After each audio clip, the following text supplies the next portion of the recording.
Hello everyone and welcome back to another round of Tuesday Night Legacy. Tonight we have Jeskai Stoneblade versus Magda Changlings combo.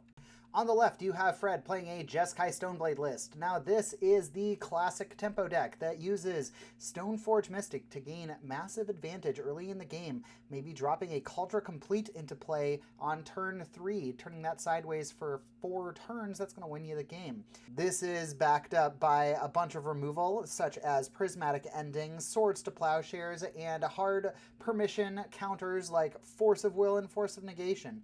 Now this might not quite be the exact same list, but this particular one is also running Standstill because this card functions fantastic when paired with something like Umezawa, getting you a bunch of advantage, getting those creatures into play, and then being able to grab either a Soul Guide Lantern, Retrofitter Foundry, or a Pithing Needle, depending on your situation. So this deck just does a lot with a little, being able to use that toolbox effect of the Stoneforge Mystic and the Umezawa to pull out what it needs at any given time. Combating the classic tempo strategy is our resident Johnny combo player on the right, Steven. Steven brings to the table Magda Changeling combo this time. Now this is a Yorion pile, and there is quite a bit going on in this deck, so let's talk about the main card in the deck first. Magda Brazen Outlaw. Now basically the important part of this guy says whenever you tap a dwarf, you create a treasure token. And if you can sacrifice 5 treasure tokens, you can go and get an artifact or a dragon from your deck and put that onto the battlefield. Now, what artifact should be so important to go and sacrifice 5 treasures to get? Well, how about a Blightsteel Colossus that can kill your opponent in 1 turn? Now you say, Eugene, there's not that many dwarfs in the deck. The good news is the rest of your cards are changelings, and since they're every creature type, they also count as dwarves, turning on the combo of the Magda. And that's not all! The second combo in the deck has to deal with this card, Pyre of Heroes, which allows you to sacrifice a creature and search your library for a creature that shares a creature type with it. Well, funny you should ask, there is a creature that has a massive mana cost. The Valiant Changeling technically has a CMC of 7, even though you are probably playing it for 2, since it's reducing its casting cost if you have 1 other Changeling in play. So you sacrifice this to the Pyre of Heroes to go and get the other big card in your deck, the Craterhoof Behemoth. And then, of course, everybody knows how Craterhoof Behemoth works. It pumps your team, you turn them all sideways, and you win the game. And that's basically the whole deck. You're trying to make all of these things work together to either get the Sundering Titan, the Blightsteel Colossus, or the Craterhoof Behemoth in play, turn them sideways, and win the game. Just for fun, this deck can also play the long game, having the 4 Umezawa and a plethora of things that you can go and get with the Umezawa, including Aether Vial. So this deck is definitely a combo deck, but it can play like a mid-range deck too. With all that said and done, let's get to the games.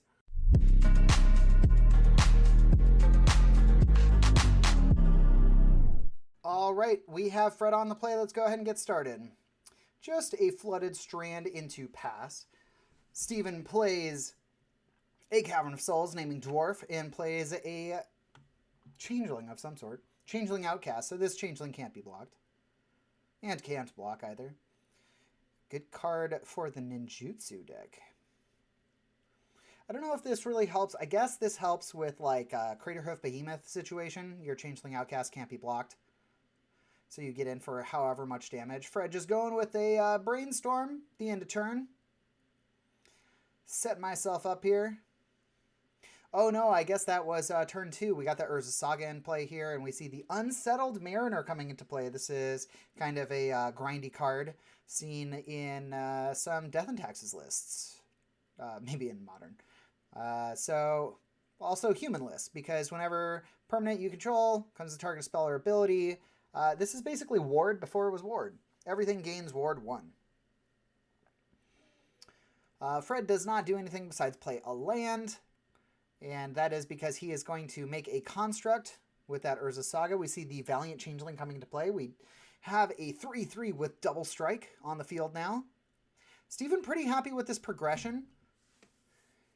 Steven's land base, I didn't talk about it since you couldn't really see it in the picture, but it is completely wild. It's 4 Cavern of Souls, City of Brass, Gemstone Mine, Secluded Courtyard, Unclaimed Territory, Umezawa, that's it.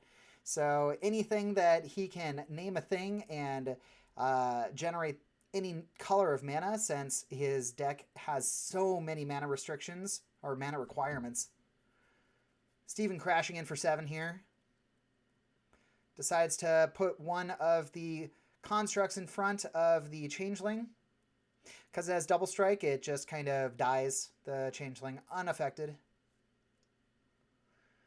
And Fred says that's fine. He's probably looking for a Swords, I would guess, in this situation. Prismatic Ending is not going to do it.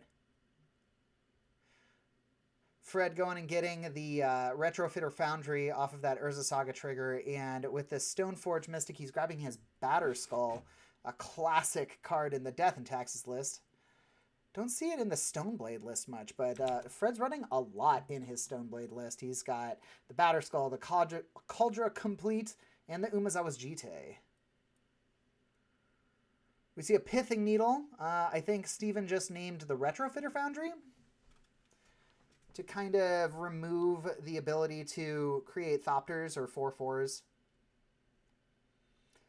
Doesn't deal with the Batterskull, but I kind of agree with Steven here, just because if you named Batterskull, you still have to deal with this 4/4.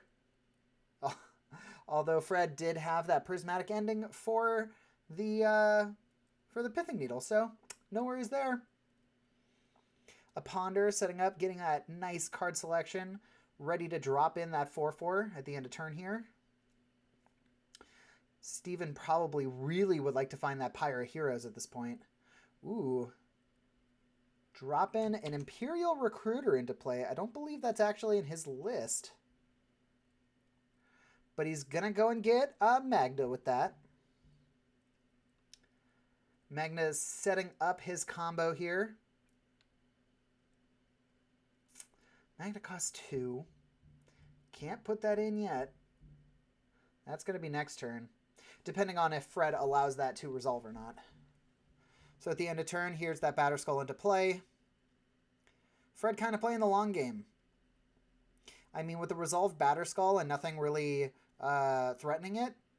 Oh, that's really good. So it looks like Fred either found the Cauldron Complete off the top of the library or just ripped it. And we see that coming in for 9 damage.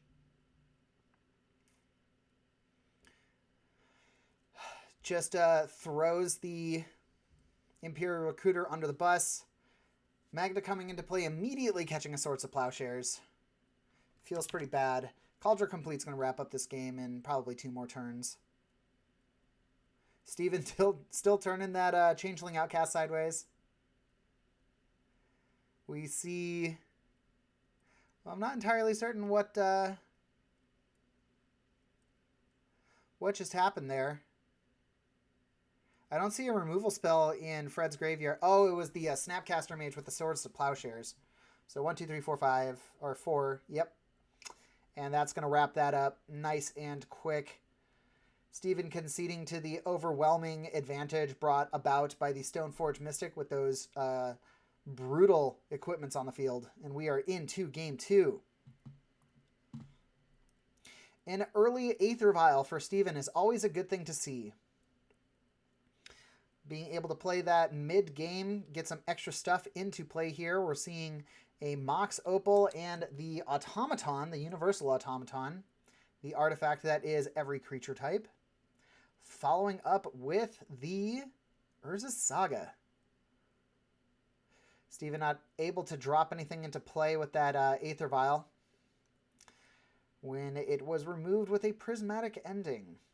We see Steven making his own construct here, representing a 3/3 threat, and crashing in for 1 with the Universal Automaton. Fred, having his own Urza Saga, decides to get the Snapcaster Mage. Woof. That hurts. We see the Prismatic Ending getting rid of that 3/3 construct. Steven, undeterred, makes another 3/3 construct with the Urza Saga 3rd lore on the stack. And now we are going to see a 1-cast artifact into play here. Of course, it is going to be the Retrofitter Foundry. Wow, Steven runs 3 of these in his deck. Since this is going to create a lot of advantage, being able to tap and untap stuff if he has that Clock of Omens in play. I can't really think through how many Thopters or servos you need in play in order to make the Retrofitter Foundry work super well for you.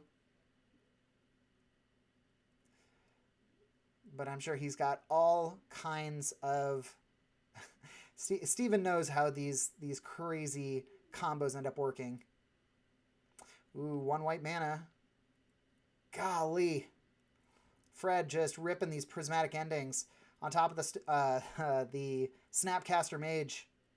It's like 2014 all over again. We see an Unsettled Mariner coming into play. Crashing in for 3 with the Construct.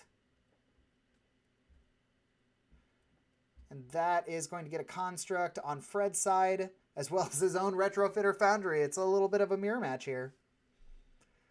Both decks playing super fair Magic. Fred hasn't countered anything, I don't think, yet. Just a lot of removal. Who knows? Maybe Snapcaster Mage will make its way back. Being able to buy back some of your most efficient removal spells is just so good. Fred shuffling up here. Oh, the Scalding Tarn getting a Tundra. And casting a Ponder. Just getting that mana set up. Or not mana, but getting that better card selection. It's always a good thing. What is Steven doing here? Looks like Steven's getting ready to tell us about something he's about to play here. There's the Changeling, Valiant Changeling into play again. There's a Force of Will. Crash in for 3. Fred doesn't quite want to trade his Construct yet. Stoneforge Mystic. Steven's stuck on these 2 lands. He does have a 3rd mana in the form of the Mox Opal, but I guess that's just not good enough, whatever's in his hand. I mean, seeing a Pyre of Heroes here, that's 4 mana. Another Valiant Changeling, or not a Valiant Changeling, what is that guy? The Changeling Outcast. Now everything has Ward 2, which is kind of cool. Steven decides to turn the Construct sideways. Still gets in for 3. But things are about to go really bad here. This Construct loaded up with an Umezawa's Jitte. Even binning something, I mean, it gets counters. And Jitte basically says, I'm going to start killing your stuff once I have mana for it. Although, it is really good that he has 2 Changelings. Because each of those triggers requires him to pay mana. Dropping a Batterskull into play. Doesn't feel good. Steven gives away the shields in order to, I guess, save some life total, but that's going to be the game.